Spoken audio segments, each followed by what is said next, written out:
Lahat tayo ay may pangarap. Pangarap na makapagtapos ng pag-aaral, pangarap na makapagtrabaho, pangarap na mas magandang buhay. At merong ding nangangarap, hindi para sa kanyang sarili, kundi para sa ikauunlad ng distritong kanyang pinaglilingkuran.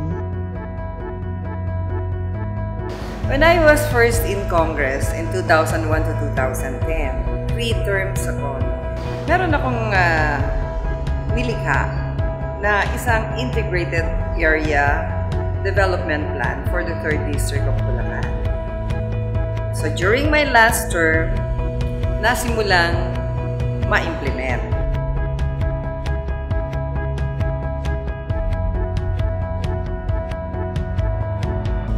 Sa aking pagbabalik, ang inisip ko, kung ako'y ma-elect ulit, I can still advocate for the remaining plans that I have in the development plan. Upang bigyang katuparan ng pangarap niya sa ikatlong distrito ng Bulacan, nabuo ang 8-point program ni Tita Lorna. Kabilang dito ang solusyon sa malubhang pagbaha at pangangalaga sa kabundukan. Pagtataguyod ng abot-kaya at dekalidad na edukasyon. Pagsuporta sa makakalikasan, makabayan at makamasang agrikultura. Komprehensibong pagsasaayos ng mga daan at kalsada upang malutas ang problema sa trapiko. Paglalaan ng pondo para sa serbisyong pangkalusugan at kaligtasan ng mamamayan. Pagpapalakas at suporta sa pamahalaang barangay, paglikha ng dagdag na trabaho at empleyo na nakabase sa agrikultura at industriya, at pagtataguyod ng makamamamayan at makakalikasang ekoturismo.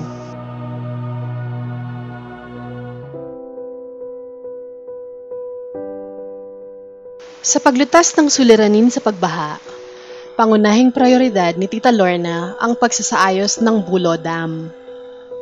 Matatandaan na ang pagkabugnos nito noong 2011 ang siyang naging sanhi ng malawakang pagbaha sa kalakhan ng mga barangay sa San Miguel. Pero nagraradyo yung kwan yan, yung mga kagawad na sumabog na yung dam, na lumikas na kami. Ala na kami dadaanan dahil dito sa Sapa, yung kwan na, puno na. Yung aming mga palay na anihin, hindi namin na ani dahil may ibinahan na yung kwan na tabulo ng banlik.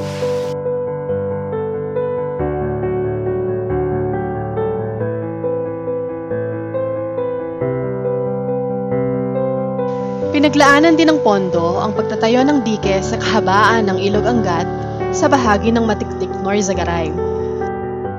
Yung Undoy, yun yung pinaka malaking baha na na-experience po namin dito na kami po ay personal na rescue sa mga kabahayan. At sa katunayan nga po, mga bubong na lang ng bahay ang nakalitaw. At ang tubig po ay tumaas ng mga halos kalahati ng tulay.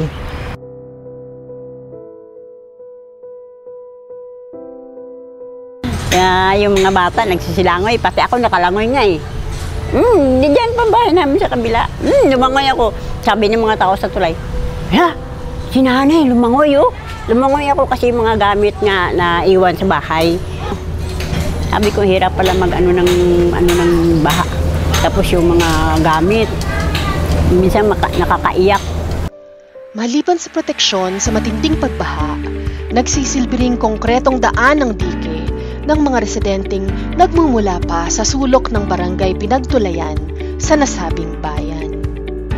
Una-una nakatulong po ito kasi ito ang kinoconsider natin ngayon na flood control, di ba? Parang siya yung magiging harang para yung pagdating man ng malaking buhos ng tubig galing sa Angat Dam or buhos na galing sa ulan na magiging sanhi ng paglaki ng ilog, hindi na po makakaakyat ng tubig dun sa mga kabahayan.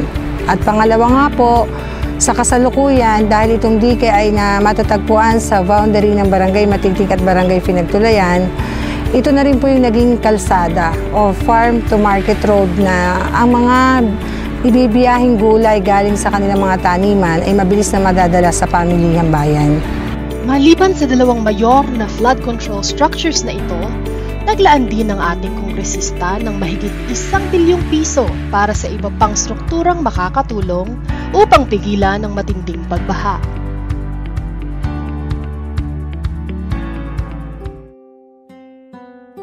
Itinataguyod ni Tita Lorna ang edukasyon sa pamamagitan ng pagbibigay ng scholarship para sa mga kabataan at pagsuporta sa pagtatayo ng silid-aralan sa pampublikong eskwelahan.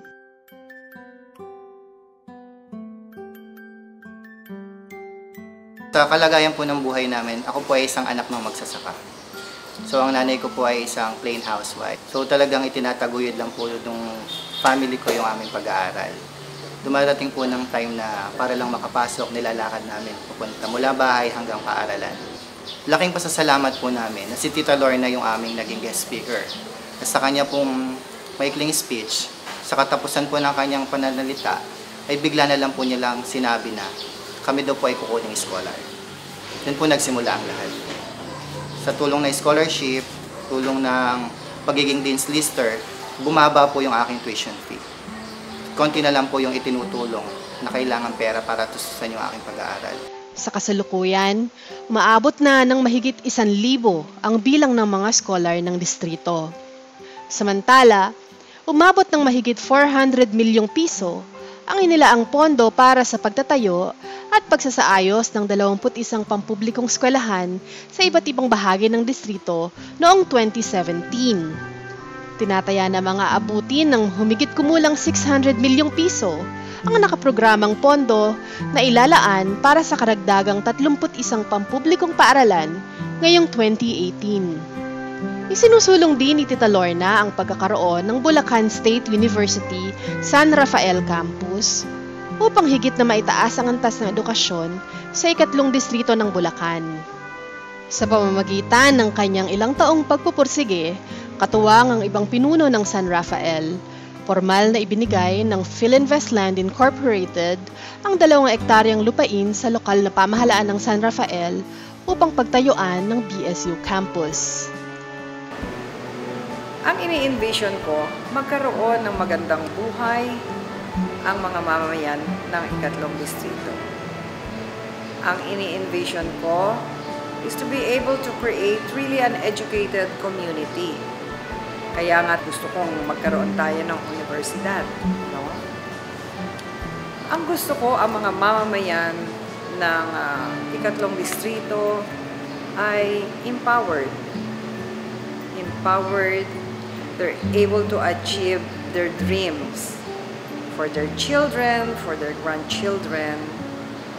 Siyempre, sino bang magulang ang ayaw na umasenso ang kanilang mga anak? At sa pamamagitan po ng pagtuturo, parang naibabalik ko po yung tulong na ibinigay sa akin ni Tita Lorna. Naiuhubog ko po yung mga batang ipinalagak sa aking kamay sa buong taon. Naniniwala din si Tita Lorna sa malaking papel ng mga guro upang makamit ang dekalidad na edukasyon. Kaya naman buong-buo ang kanyang suporta sa pag-aangat ng kanilang kalagayan. Isa sa konkretong hakbangin niya ay ang pagsusog sa pagsasabatas ng House Bill 5524 upang itaas ang sweldo ng mga guro at iba pang kawani sa loob ng paaralan.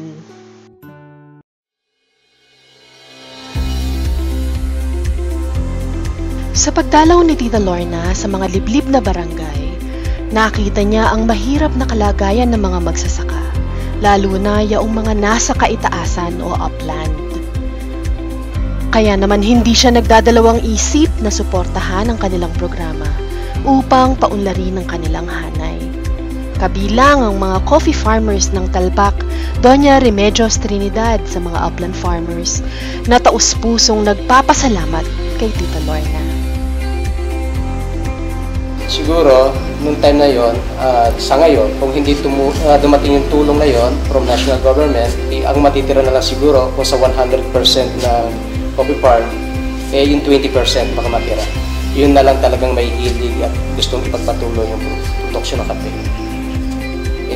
Ngayon nga, at sa programa, natuto kami magsarili ng shipment. Direkta pa sa mga saving mills, direkta pa sa mga coffee shops, sa mga coffee roaster. Nakakapag-demand kami ng presyo. Upang lubusang makatwang sa malaking pangangailangan ng mga magsasaka sa 3 distrito, nagpatupad din si Tita Lorna ng iba't ibang proyektong pang-irigasyon at ipinaayos ang mga kalsadang magpapadali sa pagluwas ng produkto ng mga magsasaka sa pamilihan. Na hindi pa nagagawa yung aming kalsada, kaming mga biyahera, bumibiyahe kami, sakay ng tora-tora ang aming paninda, nababalaho yung aming tora-tora, takot namin ng buhangin, bato, tinatambak namin sa sirang kalsada, sa sirang daan hanggang tuhod ang putik. Papaya namin, pagka nalapakat kami sa yung mga saging na hinog, ay naluluglog siya, nabubulok, hindi na pinakikinabangan. Hindi naman nabibenta na yun pagka yung may damage na. Ang kinikita namin, nung ang aming daan sira, na kaunting halaga, ngayon, doble ang inaabot na kinikita namin. Napakalaking bagay. Ako naman nakaipon-ipon ng kaunting pera, kapag titinda ko yan, kapag pagawa ko ng isang maliit na bahay na lahi din naman iniutang na sa iba, sariling sikap na lang. Saka meron kaprasong tindahan sa bahay na siya ko rin pinagkukunan ng panggastos-gastos.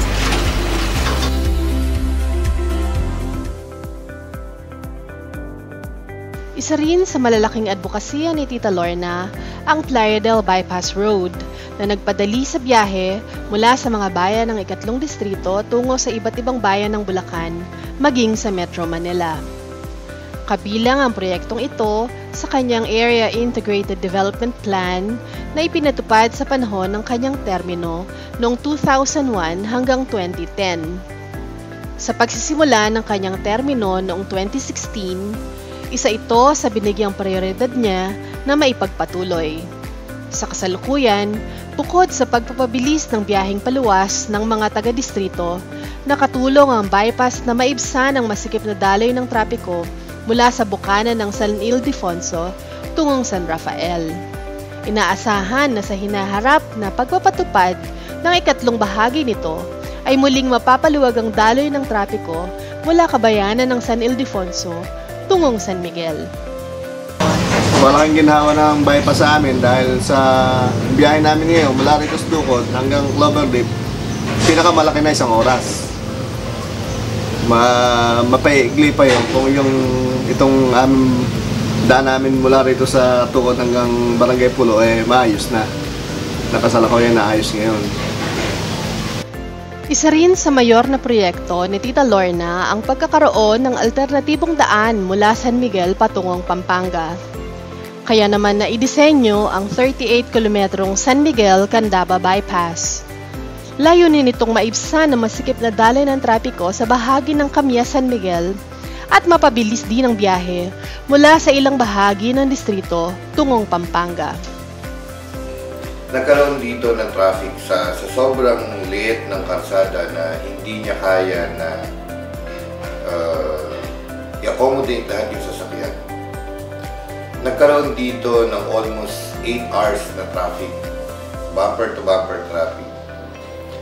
Isa sa mga malalaking impact ng project na ito ay ang solusyon sa mabigat na traffic dito sa aming pamayanan sa pamamagitan ng bypass road na ito ay mababawasan ang mga sasakyan na dumadaan dito sa aming pamayanan.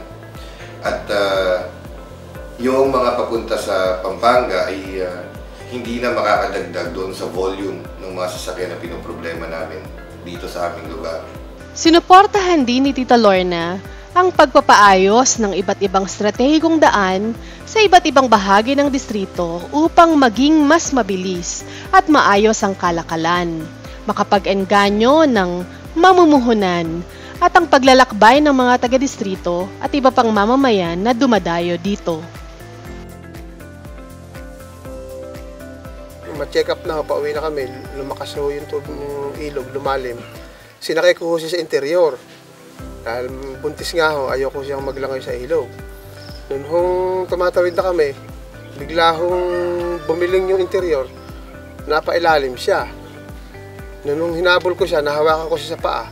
Ayun, nailutang ko siya. Nung mailutang ko siya, ayun, Ang nasabi lang ho niya sa akin, ay Diyos ko, papatayin mo ko.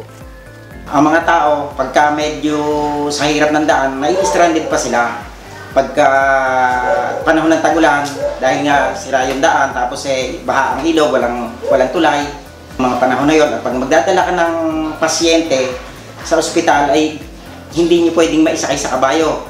Kung hindi, ang ginagawa ay nilalagay siya sa duyan at pinapasa ng 2 tao papunta doon sa akle.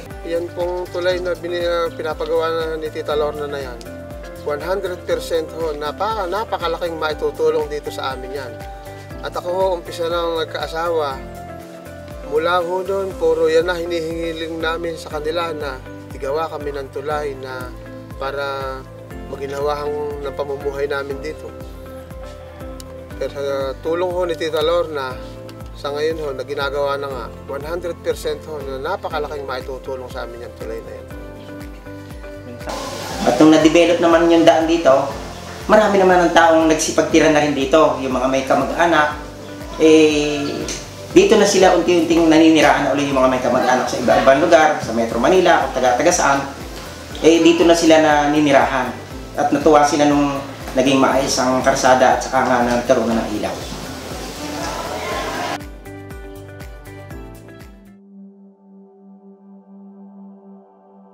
Ang kalusugan ay kayamanan. Kaya naman prioridad ni Tita Lorna ang pagkakamit ng tama at abot-kayang kalusugan ng mga mamamayan ng 3 distrito. Sa katunayan, patuloy ang kanyang paglalaan ng pondo hindi lamang sa mga pampublikong ospital sa loob at labas ng 3 distrito ng Bulacan, kundi maging sa mga pangunahing pagamutan sa Kamaynilaan kung saan karaniwang nagpapagamot ang may malulubhang sakit. Mula 2017 hanggang 2018 ng Marso, umaabot na sa halagang humigit kumulang 5 milyong piso ang naipaabot na tulong ni Tita Lorna para sa mahigit 650 na pasyente mula sa 12 mayor na ospital sa Bulacan at Maynila. Taga-distrito ka man o hindi nagdadalawang isip ang tanggapan ni Tita Lorna na tumulong basta't nakita ang mahigpit na pangangailangan. Malaking tulong po ang binigay sa akin ni Tita Lorna ng support sa medical assistance. 3 times a week po ako nagdi-dialysis at ang per session po ng aking dialysis is 4,700. Ang halaga po ng aking dialysis sa isang linggo is 70,000 lahat. Pati gamot, pati yung injection lahat. Nagkaroon ng programa si Congressman na nabigyan ako ng tulong ng medical assistance noong 2016. Tapos po, hanggang ngayon po na nabibigyan ako ng tulong ni Tita Lorna. Kaya ako nagpunta rito, ipinaliwanag ko kay Congresswoman at sa kanyang staff na umasikaso sa akin na, "Ma'am, okay na ako. Sa pamamagitan ng tulong mo, nagbalik na ang aking lakas ili. Kaya pwede na akong magtrabaho muli." Hindi naman lahat kapares ni Congresswoman eh. Merong maganda ka lang kausapin pero hindi ka naman bibigyan. Ay dito, hindi ako nabasyo. Yung Congresswoman, yan ang talagang tumutulong kahit wala siya. Sa tauhan ka lang niya lumapit. Bibigyan ka. Ipakita mo yung pangangailangan mo sa abot ng makakaya nila. Ibibigay siya. Upang tiyakin na ang malaking bahagi ng distrito ay magkaroon ng abot-kaya at maaasahang pagamutan, sinisimula ni Tita Lorna ang pagsasaayos ng kalagayan ng San Miguel District Hospital, kaya naman naglaan siya ng inisyal na 10 milyon para sa pagsasaayos ng pasilidad nito sa pamamagitan ng DOH. Maliban dito, tumutuwang din si Tita Lorna sa pagpapatayo ng mga barangay health stations or centers sa mga barangay at iba pang pasilidad na kinakailangan lalo na sa malalayong mga barangay. Dahil nga binibigyang pagpapahalaga ni Tita Lorna ang kalusugan ng mamamayan lalo na ng mga bata, katuwang siyang naghain ng panukalang batas sa Kongreso na magkaroon ng nutrition worker ang bawat barangay. Nag-file ako ng isang bill, House Bill 3688, no? Para mabigyan naman natin ng incentives yung mga volunteer workers, no? that is actually helping, monitoring, no, the health status and malnutrition status sa mga barangay. Pangunahing pangangailangan ng mga pamayanan ang ligtas at malinis na supply ng maiinom na tubig. Kaya naman sa unang taon pa lamang ng kanyang panunungkulan, ay sinimulan na magpatayo ng water supply system sa isang liblib na sityo ng Biak na Bato sa San Miguel. Sa kasalukuyan ay naseserbisyohan nito ang humigit kumulang 300 kabahayan sa paligid. Dito po dati walang tubig. Mga bata po rito nagigib lang dyan sa baba. Pinapasan lang po nila. 2 po siguro yung kilometers or 3 kilometers dun sa iba. Kasi doon po kami sa malayong igib minsan. Ngayon po, malaking tulong po itong tubig na dumating po na pinagawa. Lalong-lalo na po sa mga tao rito, sa mga bata na hindi naigib po dun sa baba.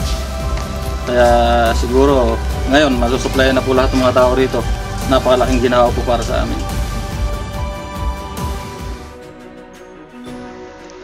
Mahigpit ding nakikipag-ugnayan si Tita Lorna sa mga lokal na pamahalaan at barangay officials upang matulungan sila sa pagbubuo ng mga programa at struktura upang epektibong makapaglingkod sa mamamayan. Bukod pa rito, advokasya din ni Tita Lorna ang pagkakaroon ng dekalidad na serbisyo publiko ng mga lokal na pamahalaan.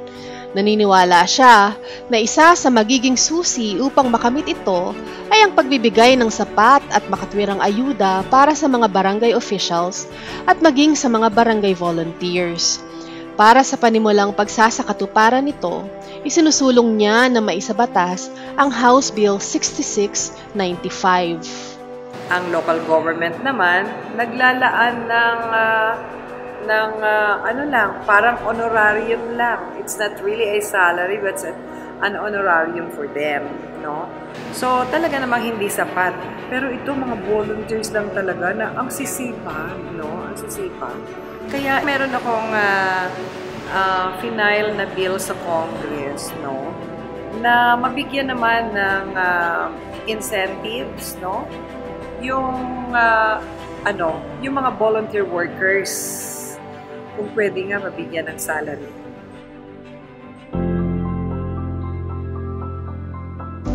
Ang pagpapabilis sa biyahe patungo sa 3 distrito ng Bulacan mula sa Maynila ay nagbukas din ng maraming oportunidad.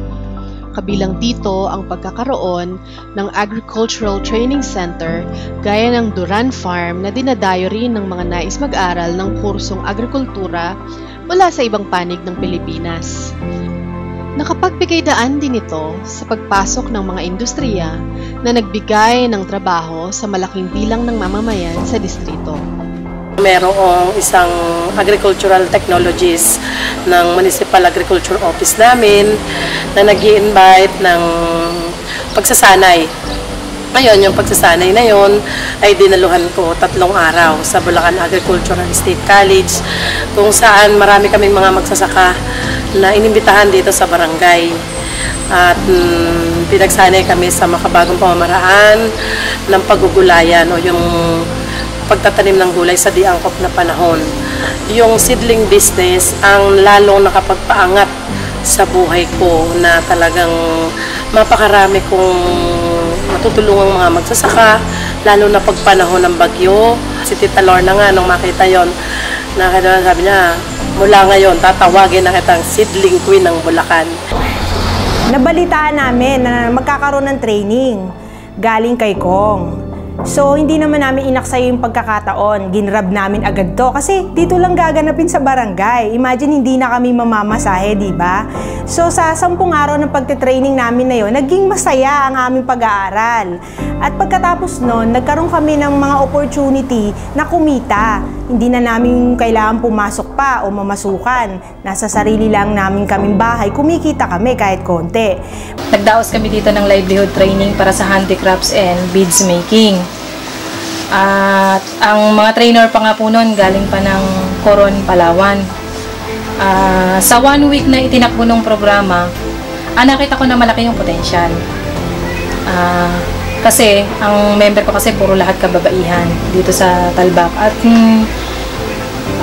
Yung lugar namin ay sa pagsasaka nakatugon, pero yung kababaihan syempre nasa bahay lang. Kailangan nila ng alternatibong pagkakakitaan. Nung makapag-training kami ng paggagawa ng basket, mga candy basket, tray, tapos beads, yun unti-unti kahit papaano, nagkakaroon na sila ng income. Lalo na ako, yung mga dating patay na oras ko, nagkaroon ng ng kaguluhan. Lang kami o mga kapitbahay, kamag-anak na umu-order sa amin ng katulad ng cake, cupcakes at iba pang mga pastry products. Pero ito sa pamamagitan nitong tinatagpong hanap buhay na to ay secure na ang future nila.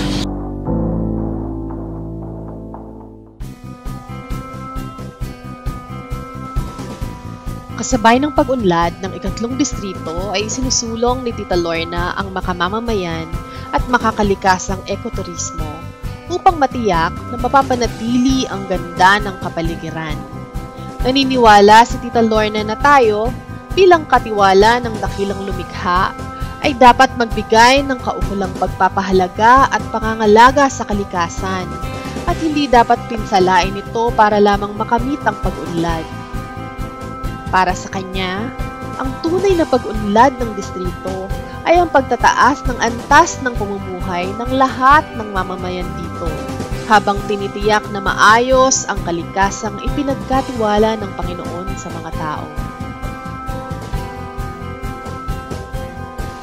I asked actually DPWH to make a study on it, and then i-approach ko ang Philippine Tourism Authority para baka naman pwedeng matulungan kami to create a tourist destination, particularly in Doña Remedios, Trinidad. Kasi ang gaganda talaga ng mga waterfalls nila, very inviting kasi it's virgin, no? Hindi pa napupuntahan ng maraming turista. Local tourists lang ang nagpupunta doon, yung mga taga-ron lang, But it's really clean. Actually, si Congresswoman, yung 3rd Congressional District ang pinakamalaking pondo dito sa Bulacan. Alam mo kasi si Congresswoman, hindi lang siya talagang humingi ng proyekto sa papel.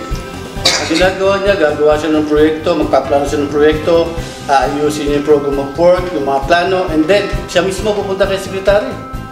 Siya mismo yung naglalabi dyan. Si Congresswoman, trabaho, at personal niyang sinusundan kung ano man yung kanyang mga nakalain na project.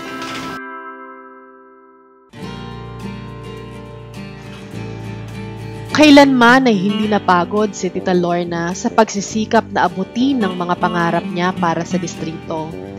Kaya naman sa pangkalahatan ay naging mabunga ang muling pagsasakatuparan ni Tita Lorna ng kanyang programang Lingap at Serbisyo. Subalit marami pa sa mga pangarap niya ang kailangang pagsikhayang maabot sa hinaharap. Maisasakatuparan lamang ito kung muli siyang bibigyan ng pagkakataong pangunahang muli ang pag-abot ng mga pangarap na ito para sa ikatlong distrito ng Bulacan. Para kay Tita Lorna, inspirasyon niya at sandata ang suporta, tiwala at pagmamahal ng mga kadistrito na naging kaagapay na niya upang makamit ang ilan sa mga pangarap na ito.